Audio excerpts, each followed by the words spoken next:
Okay, let's look at another example. This time it's with integration along the y-axis, and I have in little quotes there, you'll see in the notes, it says turn 90 degrees.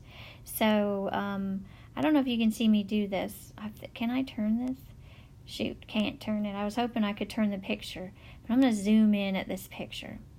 Why would I want to turn this 90 degrees, or what's the problem here?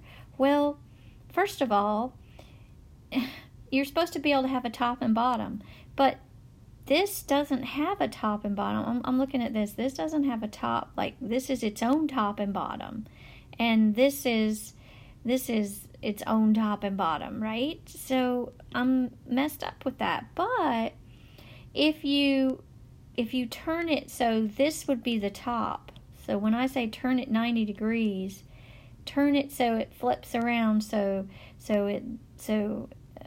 let's see, it would look like this, and then the top would look like, this would be the bottom, and the top would look like that.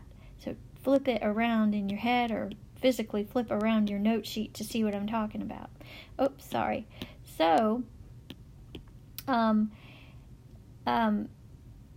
and you can see it's more a left and right one. So, but if we flip it 90 degrees, it's a top and bottom. So that leads us to one of the other things you can do is another way you can do the area between the graphs is call it C to D.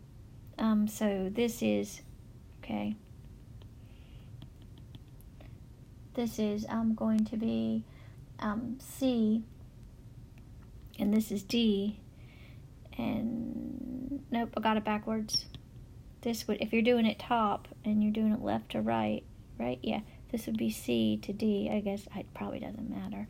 But anyway, you could say the area between the graphs is C to D of x right minus x left dx. And notice that in order to do this, we can't use y equals, we have to use x equals equations, because we're using the y-axis. So if you're writing that, it would be C to D of g of y minus h of y. Okay, so let's see what that means for our equations. Okay, so this is the top. So we're going to act like this is the top. That would be the top, and it's the right. So you notice how it goes right to left, because if you turn it that way, in that direction, this side becomes the top. So you can see our functions, they're kind of small, but the blue function is x equals y squared minus 1/8 y to the 4th plus 1. That's the blue one. And the pink one is x equals y squared minus 1. Now what's nice is they're already solved for x. If they weren't, and you wanted to do a left to right one, you would have to turn them and solve for x. But these are already, so that's nice. So it's not that big a deal what we do, but we need these points right here. We need C and D. So we'll take the intersection, and it should give us those. So putting those equal to each other, y squared minus 1/8 y to the 4th plus 1 equals y squared minus 1.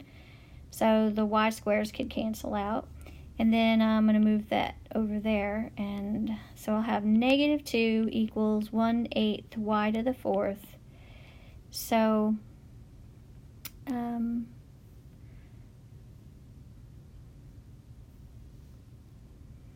no, that would be positive 2 if I move that over there, right? So 16 equals y to the 4th. So y is plus or minus 2. So this is 2, and this is negative 2. And they kind of show that on there. But you needed to check that this is indeed some x, comma 2. And this one is some x, comma negative 2. So you're using, see how you're using the y's, the y point, the y coordinate of the point. So let's make the integral. So it's going to be from -2 to 2 of the right-hand one, which is the blue one.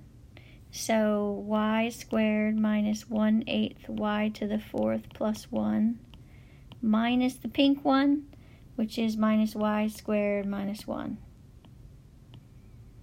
Okay, and so we can simplify that to 2 minus the y squareds will cancel out, so -2 to 2 of 2 plus 1/8, so 2 minus, sorry, 2 minus 1/8 y 4th.